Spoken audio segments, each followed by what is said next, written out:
Sektor perikanan masih memainkan peranan penting sebagai penyumbang utama sumber protein negara. Perkara ini semestinya dapat membantu negara memacu kemajuan ekonomi dari masa ke semasa. Sekaligus, ia dapat membantu memberikan peluang pekerjaan dan meningkatkan taraf hidup mereka yang terlibat secara langsung seperti para nelayan. Namun kini, satu persatu isu dan konflik timbul dalam industri perikanan negara hingga mampu menjejaskan pendapatan rakyat. Salah satu isu yang sering diperkatakan ialah masalah kekurangan ikan marin di perairan laut negara. Ini menyebabkan negara mula bergantung kepada bekalan ikan marin import. Sebagai satu langkah untuk mengatasi masalah yang berlaku, negara telah memulakan sektor aquakultur marin, di mana penggiat sektor aquakultur memelihara dan menternak ikan marin di dalam sangkar. Ini bagi memastikan spesies ikan-ikan marin yang semakin berkurangan di laut negara tidak terus pupus dan semakin terpelihara jumlahnya, sekaligus mengurangkan kebergantungan negara terhadap ikan marin import. Terkini dalam sektor aquakultur marin, iaitu kacukan 2 spesies ikan kerapu bagi menghasilkan 1 spesies yang lebih baik ciri-cirinya.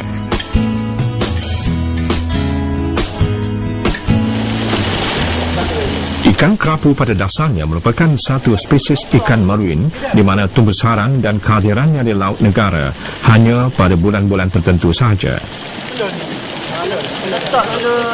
Ini menjadi sebab kenapa ikan kerapu semakin berkurangan di laut negara. Jika di awal penubuhan sektor aquakultur, negara hanya menternak ikan kerapu harimau sahaja, kini hasil kerjasama pelbagai pihak telah wujud ikan kerapu hybrid. Ikan kerapu kertang atau giant grouper dipilih sebagai induk jantan kerana ciri utamanya yang cepat membesar. Tumbesarannya mampu mencecah sehingga 400 kg pada tahap maksimum. Namun, untuk dijadikan induk dalam proses kacukan ini, kerapu kertang seberat 100 kg telah dipilih. Ikan kerapu harimau pula dipilih sebagai induk betina kerana ciri utamanya yang tahan terhadap serangan penyakit dan cepat menghasilkan benih. Jadi kacukan antara kedua-dua spesies ini pastinya akan menghasilkan satu spesies baru yang menggabungkan kesemua sifat baik dari kedua-dua induk. Paling ketara, kerapu hybrid dapat mencapai saiz pasaran iaitu 1 hingga 1.5 kg dalam masa 10 bulan berbanding kerapu harimau yang memakan masa 15 bulan untuk mencapai saiz yang sama. Kaedah pembiakan secara in vitro digunakan untuk menghasilkan kerapu hybrid di mana mani dan telur disenyawakan di luar dengan bantuan suntikan hormon.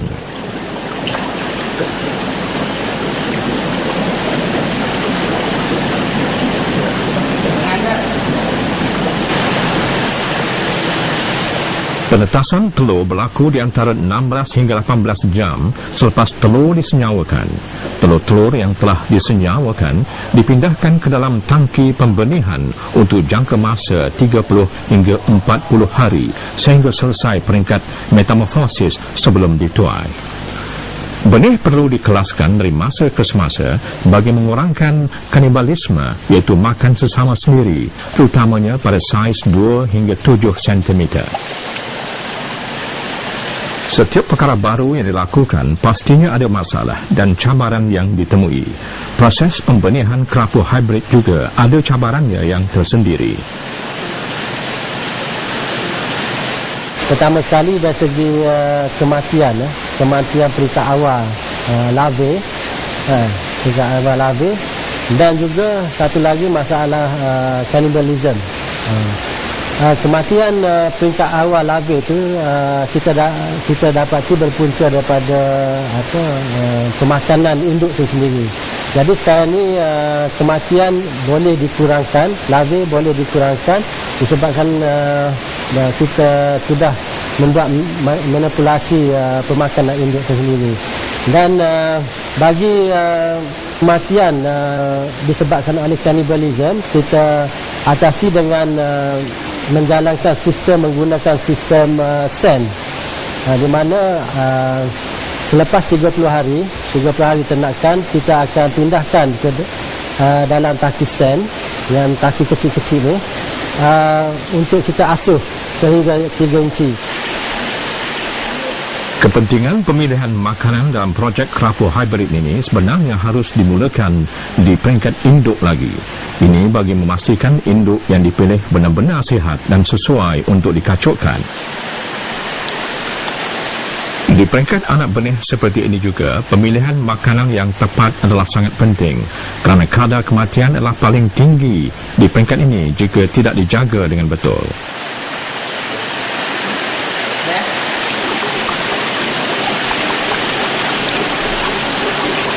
Kita dari Jabatan Perikanan mengharapkan agar penglibatan pihak swasta dalam pembenihan kerapu harimau dan juga kerapu hybrid ini, untuk kerana dia punya pulangan adalah tinggi dan boleh mengurangkan import benih-benih ikan mering negara. Harga semasa telur kerapu hybrid boleh mencecah antara 6 hingga 10 ribu ringgit per juta dan harga benih yang bersaiz 7.5 cm adalah di antara 8 hingga 12 ringgit seekor. Oleh kerana harga dan permintaan benih yang tinggi, maka ikan kerapu hybrid dijangka mampu dikomersialkan sama ada di peringkat telur, benih dan pembesaran.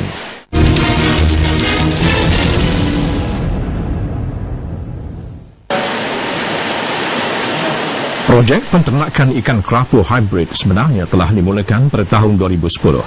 Pada awalnya, masyarakat kurang yakin dengan projek kerapu hybrid ini. Namun kini, selepas pelbagai promosi dijalankan, ia semakin kenali dan semakin mendapat sambutan dari pelbagai pihak. Jabatan Perikanan Malaysia dan pelbagai pihak berkaitan amat berbesar hati jika ada individu atau pihak-pihak swasta yang mahu meneruskan usaha murni ini. Seperti di FRI atau Pusat Pengeluaran dan Penyelidikan Ikan Laut di Tanjung Demong, Terengganu ini, telah ada beberapa orang penduduk setempat dan juga syarikat-syarikat swasta dari seluruh negara datang untuk mempelajari teknologi pembenihan ikan kerapu hybrid. Antara penduduk setempat yang menunjukkan minat yang mendalam untuk mempelajari dan mendalami ilmu penternakan kerapu hybrid adalah Tuan Fakaruddin Tuan Kadir atau lebih senang dikenali sebagai Din. Din yang berusia 33 tahun telah memperuntukkan masa selama 6 bulan di FRI Tanjung Demong ini. Din memulakan kerjaya sebagai pengusaha aquakultur dengan menternak ikan siakap di dalam kolam. Perusahaan yang dijalankan bersama isteri dan abang iparnya mengalami kemerosotan akibat kekurangan tenaga kerja. Kemudian, Din beralih arah dengan menternak ikan kerapu liar di dalam tangki. Ini lebih mudah bagi Din kerana sumber air laut yang diperlukan untuk membina habitat kerapu liar amat mudah untuk diperolehi memandangkan rumahnya berdekatan dengan laut. Tetapi, masalah lain pula yang timbul. Ikan kerapu liar yang diternak Din sering dijangkiti penyakit keturunan. Kerana itu, beliau nekat untuk menternak kerapu hybrid. Selepas tahun 2011 tu kami sudah berjaya membuat pembenihan kerapu hybrid sendiri dengan bantuan dari pejabat FRI Tanjung Demong. Kami diberi induk oleh pejabat Tanjung Demong, FRI Tanjung Demong untuk membuat pembenihan sendiri. Selepas pertengahan tahun 2011 tu kami telah membeli lebih kurang 30 ekor induk kerapu harimau untuk proses pembenihan kerapu hybrid. FRI Tanjung Demong yang bertindak sebagai mentor kepada Din tidak pernah lepas tangan dan membiarkan Din menjalankan projek ini bersendirian. Dari masa ke semasa, pihak FRI Tanjung Demong akan datang membuat lawatan untuk memantau dan memberikan bantuan khidmat nasihat kepada Din, lebih-lebih lagi di peringkat awal penternakan, kerana masih banyak perkara dan cabaran yang perlu Din hadapi.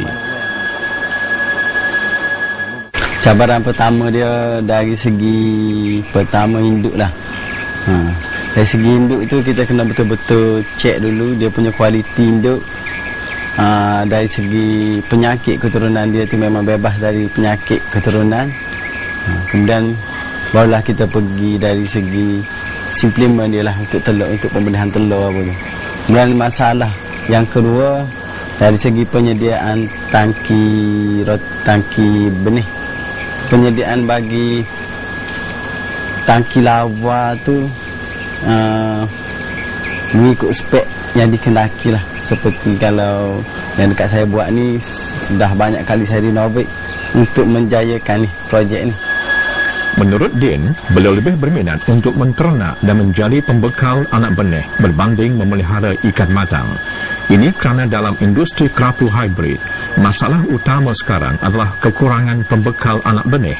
Justru, Din akan memasarkan anak benih bersaiz 3 inci kepada pelbagai pihak yang mahu menternak hingga mencapai saiz matang.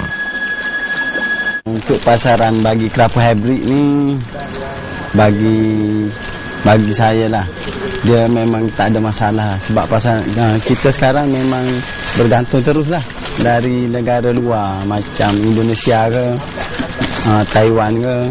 Jadi sekarang ni dia orang tengah cari yang lokal lah. Sebab untuk pasaran kerapu hybrid ni memang dia orang bersangka dekat Pantai Barat lah banyak. Macam Johor ke, Melaka kurang lah. Tapi dekat Selangor, dekat Pulau Pinang, Perak, Kedah, itu memang bergantung terus benih dari negara luar lah. Jadi bila dah kita berjaya untuk buat sendiri ni, saya rasa untuk pembenihan tu memang tak ada masalah.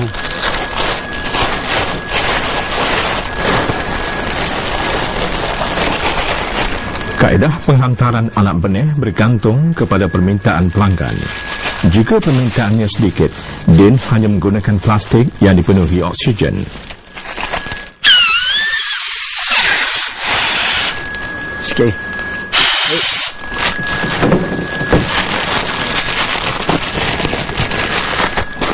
Namun, jika permintaan yang banyak, biasanya pelanggan akan datang sendiri membawa lori yang dipenuhi tangki-tangki ikan.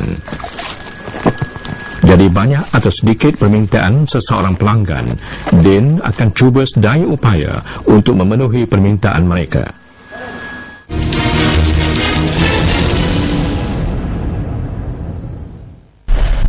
Raja Udang Aquaculture Senin Berhad yang terletak di Sedini Kecil, Kota Tinggi, Johor, merupakan salah satu pelanggan tetap anak benih kerapu hybrid yang diternak oleh Din. Jarak antara pembekal di Terengganu dan lokasi penternakan mereka di Johor tidak menjadi penghalang kerana percaya projek ini boleh menjadi satu pelaburan masa depan yang menguntungkan. Pada dasarnya, Raja Udang Aquaculture yang ditubuhkan pada tahun 2003 memulakan perniagaan dengan menternak udang putih dan kemudian bertukar kepada udang harimau. Oleh kerana penternakan udang mempunyai cabaran yang besar untuk dipertahankan, maka pihak Raja Udang Aquaculture mengambil inisiatif dengan menternak pelbagai jenis ikan termasuk ikan kerapu hybrid sebagai satu jalan alternatif bermula pada tahun 2010. Sebagai permulaan, Raja Udang Aquaculture membuat 7 sangkar ikan di dalam terusan. Kini mereka berbangga mempunyai 160 buah sangkar dengan keluasan 12 kaki persegi.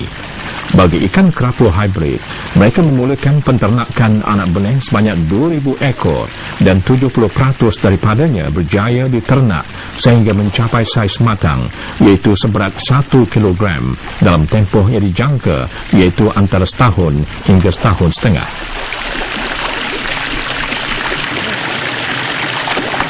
Ikan hybrid ni berbanding dengan ikan kerapu harimau. Yang kerapu harimau ni dia daripada segi pembesaran dia agak perlahan. Dia mengambil masa setahun hingga 2 tahun baru untuk mendapat kita punya saiz pasaran, iaitu dalam 1 kilo, 1,5 kilo dan 1,3 kilo ya. So dalam kerapu hybrid ni pembesaran dia agak lebih cepat berbanding dengan kerapu harimau. Kita dalam setahun ke setahun setengah kita boleh dapat pembesaran dia sekitar dalam 1,3 kilo. Namun, menternak kerapu hybrid di dalam sangkar juga mempunyai cabarannya yang tersendiri, seperti mana menternaknya di dalam tangki. makanan, suhu persekitaran, cahaya, rawatan dari masa ke semasa, semuanya memainkan peranan yang penting untuk memastikan kerapu hybrid yang dipelihara sihat dan memenuhi kesemua ciri-ciri dan sifat yang sepatutnya diperoleh seperti tumbuh saran dalam jangka masa yang ditetapkan dan ketahanan terhadap serangan penyakit. Walaupun ternakan kerapu hybrid ini menggunakan sumber air laut yang dipam terus ke dalam sangkar, masih terdapat sedikit perbezaan pada pH dan tahap kemasinan air laut tersebut. pH dan kadar kemasinan air laut yang digunakan amat penting kerana jika tahap kemasinan air di dalam sangkar tidak tepat, ia boleh mengganggu tumbusaran ikan. Jadi dari masa ke semasa, pihak Raja Udang Aquaculture akan memeriksa dan memperbaiki tahap kemasinan air laut di dalam setiap sangkar. Satu alat khas digunakan untuk mengukur tahap pH dan kemasinan air di dalam sangkar. Jika bacaan meter kurang dari bacaan yang sepatutnya, kaki tangan Raja Udang Aquaculture akan menjalankan proses menambah garam untuk memperbaiki habitat kerapu hybrid ini. Biasanya, proses ini dijalankan serentak dengan proses grading dan rawatan ikan yang bermasalah. Semasa proses ini dijalankan, ikan akan diperiksa satu persatu sama ada ia dijangkiti penyakit atau tidak. Kerapu hybrid yang sedang membesar amat mudah terdedah dengan jangkitan parasit yang disebabkan oleh air laut di dalam sangkar. Jika penternak peka dan sentiasa memberi perhatian yang sewajarnya, pasti jangkitan ini dapat dirawati sekaligus dapat mengelakkan kerugian akibat kematian ikan. Ini merupakan satu perkara yang perlu diberi perhatian serius oleh individu atau pihak yang berminat untuk menceburi bidang ternakan ikan kerapu hybrid. Oleh kerana kerapu hybrid mempunyai harga pasaran yang tinggi, maka kematian ikan adalah sangat merugikan. Walaupun untuk pasaran tempatan saya rasakan dia amat kurang, tapi dia lebih kepada untuk pasaran ekspor. Kerapu hybrid ni sekitar saya ingat biasanya dalam bulan 9 sehingga hujung tahun, harga ikan kerapu hybrid ni dia akan lebih tinggi berbanding dengan ini. Sebab kita melihat kepada cuaca negara pengimport. Biasanya dia dalam bulan 1 hingga bulan 9 mereka membela kerapu hybrid ni, tapi selepas itu dia punya cuaca dia akan season dia akan bertukar, agak sejuk kan, so dia tidak sesuai untuk kerapu ni kan. So kita di sini mengambil kesempatan di situlah, mana kita boleh ternak dia sepanjang masa. Kerapu hybrid ni harga dia untuk masa ini saya kerapu hybrid ni harga dia sekitar 50 hingga 60 ringgit sekilo. Dan dia akan meningkat. Saya ingat pada hujung tahun ni dia akan meningkat. Raja Udang Aquaculture mampu dijadikan contoh yang baik kepada mereka yang berminat untuk menceburkan diri dalam penternakan ikan kerapu hybrid. Kesungguhan dan kesabaran Raja Udang Aquaculture Sdn Bhd dan penternak seperti Din boleh dijadikan inspirasi bagi mereka yang mampu berfikir dan percaya bahawa pelaburan dalam jangka masa yang panjang seperti penternakan kerapu hybrid ini mampu membantu mereka meningkatkan taraf hidup menjadi lebih baik. Ilmu, kesabaran dan kesungguhan adalah kunci kejayaan. Kalau dalam ternakan aquaculture ni, daripada segi kos dia agak tinggi, tapi kita kena lihat pada satu perancangan yang lebih jauh. Mana dia, kalau pada jangkaan saya lah, permintaan kepada projek-projek aquaculture ni akan meningkat setiap tahun. Dengan kita melihat kepada sumber yang kita ada sekarang ni lah, mana sumber laut kita pun kurang, dan saya jangkakan permintaan ini akan terus meningkat, dan usaha-usaha baru saya lalu-lalukan lah mencuba-cuba bahagian ini. Dan juga kalau ada apa-apa masalah ke apa, saya bolehlah hubungi pada pihak Raja Udang Aquaculture Sdn Bhd. Bolehlah kita sama-sama berkongsi pengalaman, berkongsi pengetahuan, dan lain-lain lagi lah. Diharapkan industri ikan kerapu hybrid dapat diperkembangkan dan mendapat sambutan yang lebih baik dari masyarakat kerana ia merupakan satu bidang yang mampu memberikan pulangan yang sangat lumayan jika dijalankan dengan kesungguhan yang tinggi. Jika hal ini berlaku, pastinya negara mampu tersenyum kerana kita tidak perlu lagi risau dengan bekalan ikan marin negara, sekaligus dapat mengurangkan kadar import ikan marin.